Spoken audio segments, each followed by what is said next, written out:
Entre fines del siglo XIX y principios del XX, la frontera colombo-venezolana fue un hervidero de conspiraciones.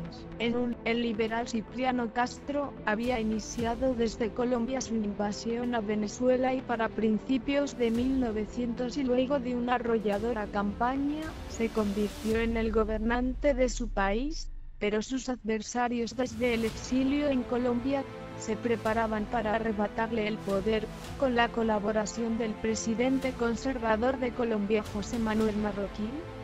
A la vez Castro desde Venezuela protegía, financiaba y armaba a los liberales que, exiliados en el otro lado de la frontera, conspiraban contra el gobierno conservador de Marroquín. A inicios de 1900, parten desde Venezuela para Colombia varios intentos de invasión de colombianos liberales acompañados de algunos voluntarios venezolanos, que incursionan desde los llanos, los Andes y la Guajira, con apoyo del gobierno de Castro, pero todos son derrotados.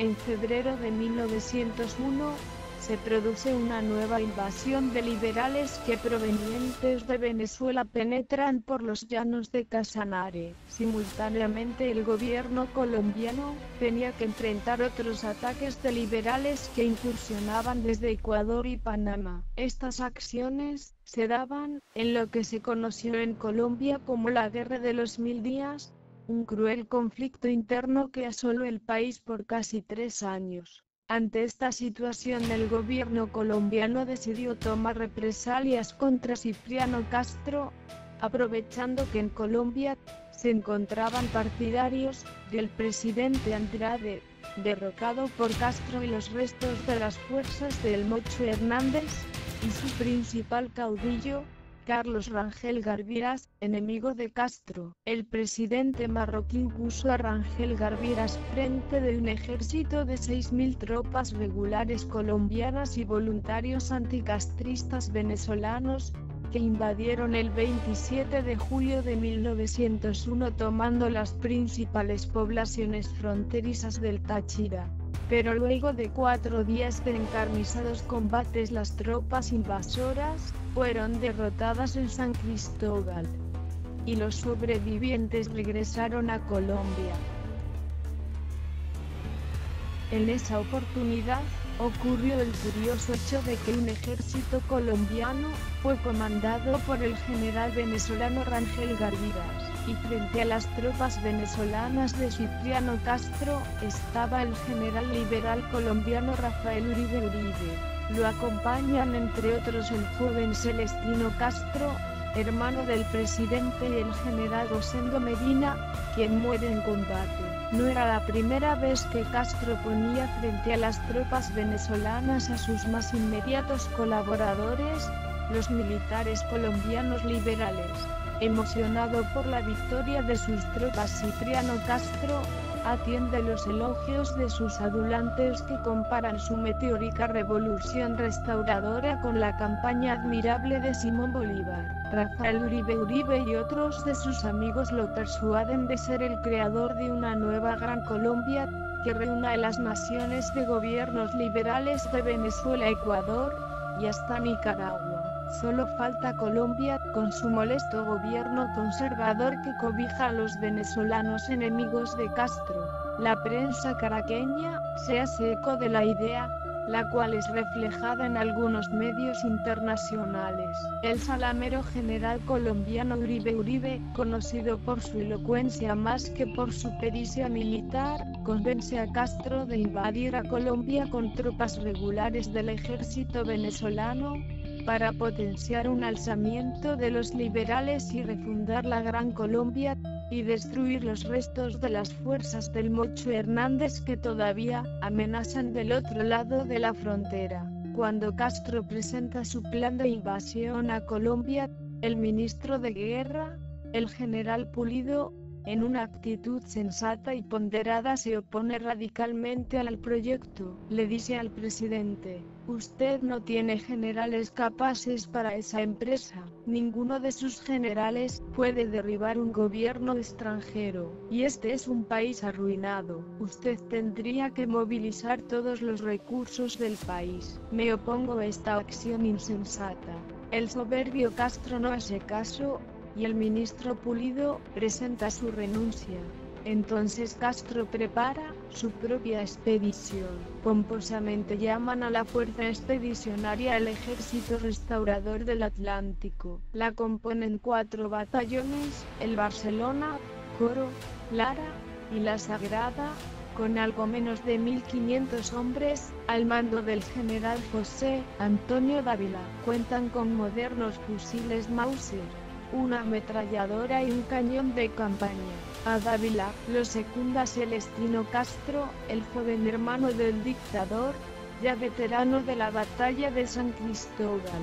El plan es una operación combinada por tierra y mar consistente en invadir por tierra desde La Guajira con tropas venezolanas, que se unirán a un ejército colombiano liberal, que se les encontrará por el camino, y tomar la ciudad de Riohacha con el apoyo desde el mar que le brindará una flotilla de la Marina venezolana. El 28 de agosto de 1901 parte la expedición desde Maracaibo. Avanzan por Sinamaica y Paraguaypoa, por tierra, mientras que la flotilla de la Marina de Guerra venezolana parte desde Maracaibo para apoyar desde el Caribe colombiano cuando los invasores lleguen a Riohacha. Las naves venezolanas son el Miranda, el General Crespo y el Zumbador, pequeños y anticuados cañoneros. El ejército expedicionario entra por La Guajira y su objetivo es reunirse con un ejército liberal colombiano bajo el mando del general José María Castillo, que los debe encontrar en el camino para proveerlos de abastecimientos e incorporarle un grueso número de tropas liberales y tomar la ciudad de Riohacha para desde allí encender la revolución y acabar con el gobierno conservador y sus aliados venezolanos mochistas. La Guajira es una desértica región entre Venezuela y Colombia que está poblada por los indios Wayuu, una temible tribu que nunca fue conquistada. El principal cacique guajiro era José Dolores, jefe del clan Arpusana, el más importante de toda la región, que contaba con una gruesa cantidad de guerreros a caballo, armados, financiados y apoyados por el presidente marroquí de Colombia. Durante su deambular por el desértico paisaje guajiro, el ejército expedicionario es hostigado por partidas de guajiros a caballo, quienes producen las primeras bajas entre los venezolanos. Los pobres soldados van perdiendo las alpargatas, su único calzado, y se van quedando sin agua ni comida.